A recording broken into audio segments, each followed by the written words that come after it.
Force fitness Gadhinglaj.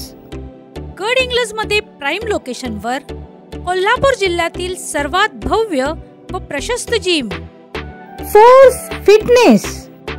Cardio, zumba, strength, crossfit यांच्या special batches, नवनवीन तंत्रज्ञानाच्या व अत्याधुनिक मशीनरी, प्रत्येक ट्रेनीवर वैयक्तिक लक्ष, महिलांसाठी स्वतंत्र बॅचेस, 4, 6 व 12 महिन्यांसाठी आकर्षक ऑफर।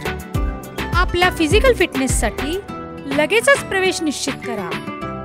आमचा पत्ता कळेकर कॉम्प्लेक्स, भडगाव रोड, गडहिंग्लज। स्क्रीनवर दिलेल्या नंबरवर संपर्क करा। जोपर्यंत ट्रस्टीमध्ये नावावरती जाणार नाही, काम आमचा मंदिर बांधायला विरोध नाही, गावकऱ्यांचं नाही, हकदारांचं नाही, कुणाचंही नाही। मंदिर हे जिल्ह्यात नाही, महाराष्ट्रात चांगलं व्हावं असं सगळ्यांची भूमिका आहे। पण तुम्ही सगळ्या वेळी विश्वासात घेऊन ते काम करा, एवढी गावकऱ्यांच्या वतीने मी तुम्हाला सूचना करतो। मी एकटा नाही, हसन मुश्रीफ साहेब आणि चंद्रकांत दादा पाटील साहेब मी 6 कोटीचा निधी मंजूर केला, त्यांचं पहिला मी अभिनंदन करतो।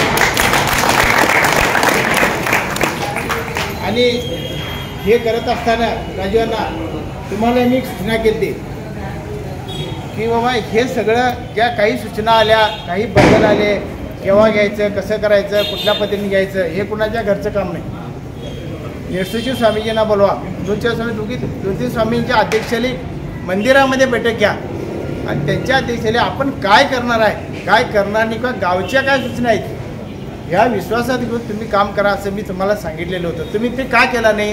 आम्हाला आमचं सहकार्य आहे, तुम्हाला सहकार्याचं सर्व हकदार आहेत, मानकरी आहेत, गावकरी आहेत, गावातील प्रतिष्ठित नागरिक ह्या सगळ्यांना विश्वास घेऊन स्वामींच्या अध्यक्षाने बैठक घ्या आणि सगळं तुम्ही काय करणार आहे, काय आपण करायचं आहे, काय करायचं नाही हे तुम्ही सांगा म्हणून सांगितलं। तुम्ही का सांगितलं नाही? तुमचा तुम्हीच कारभार कराला असं नाही, आमचा आरोप आहे त्याच्यावर। काय केलं हे सांगा, जे काय बोलवायचं, स्वामीकडे जायचं, कुणाला जायचं असेल तर नाही आहे। स्वामींच्याकडे जात असताना तुम्हीच काय जाता, बाकीचे कोण नाहीत काय? का बोलवत नाही तुम्ही? 4 गाड्या जातील, काय बिघडणार आहे? पत्रिका छापायला कोणाला माहिती सांगा, विचार विनिमय करून मग पत्रिका द्या।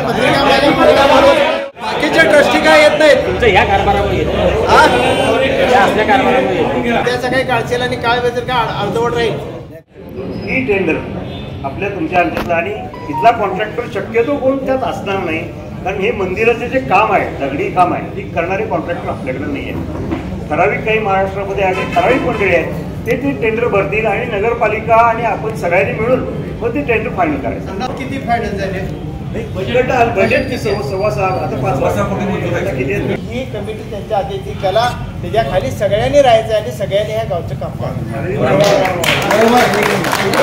कुणी मोठा नाही, गावासमोर गावच्या सर्वसामान्यांच्या सूचना सुद्धा तुम्ही ऐकल्या पाहिजे। तिथं 5 रुपये देणगीदार असेल किंवा काही असेल, सगळ्यांचं महत्व तुम्ही देऊन हे गावचं काम यशस्वी करायचं आहे। शनिवारी सगळ्यांनी आपण एकत्र येऊया, सगळ्यांचं गावचं मत असेल तर तुम्ही पूजन करायचं काय शनिवारी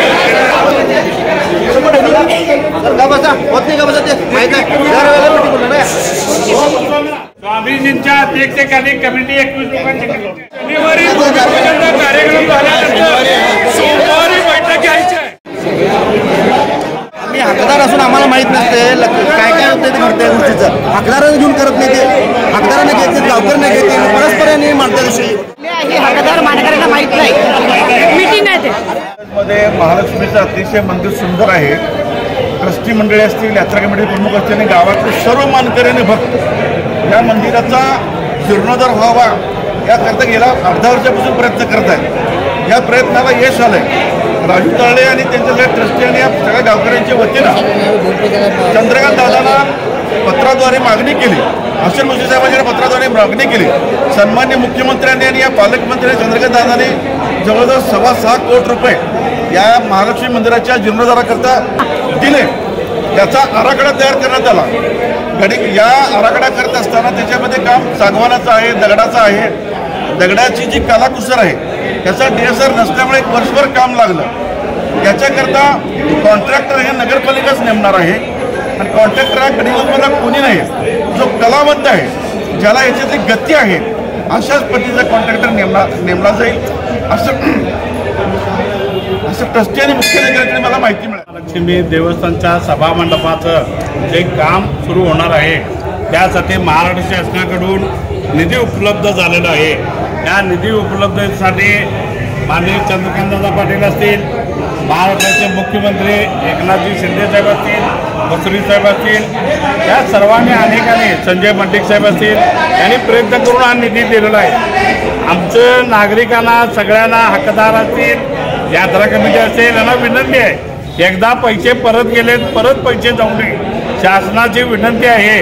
लाडकी बहीण योजनेमुळे सगळे पैसे वर्ग करण्यात येत आहे, तरी आपले पैसे परत जाऊ नये या शासनाची देखील इच्छा आहे. त्यामुळं हे आता मगाशी रमेशांना वगैरे म्हणजे डिजिटलचा विषय बसवला, खरोखर काल परवा दिवशी संध्याकाळी फायनल झालं सगळं आणि काल आम्हाला निरोप आला, मुस्लिम साहेबांचा काल निरोप आला. त्यामुळे हे फास्ट ठरलेलं आहे आणि लगेच आम्हाला फोन आल्या रमेशांना आणि पाटील साहेबांना आम्ही फोन टाकलो, म्हणजे आम्हाला कळलं आणि आम्ही सांगायला नाही. त्यात फक्त एकच आम्ही स्वामीजींच्या कानावर घालायचं वेळ घेण्यासाठी. राजूदांनी म्हणले काय दासोद चालू आहे आणि तुम्ही 4 पर्यंत तुम्हाला निरोप देतो. त्यांनी निरोप दिल्यानंतर आमच्या हालचाली सुरू झाल्या. पुढची दिशा सांगा. त्या उद्या आमचं भूमिपूजन होईल. भूमिपूजन शनिवारी 14 तारखेला 11 वाजता होईल. सगळ्यांना विनंती आहे, आपण जे आता भूमिपूजन ठेवलंय 5 स्वामीजी येणार आहेत आणि सर्व तिथले सगळे प्रमुख असतील, मुस्लिम साहेब असतील, चंद्रकांत दादा सगळे हजर राहणार आहेत. सर्वांनी उपस्थित राहावं आणि भूमिपूजन पार पडूया. त्यानंतर सोमवारी बैठक घेऊन खरोखर जे लोक काम करण्यासाठी इच्छुक आहेत त्यांची स्वामीजींच्या अध्यक्षतेखाली 25 नवे बसवणार ती कमिटी तयार करून त्यांच्या नेतृत्वाखाली काम पूर्ण करूया. तुमचा मुळात आक्षेप म्हणजे सगळी गावसभेमध्ये काय प्रॉब्लेम होता?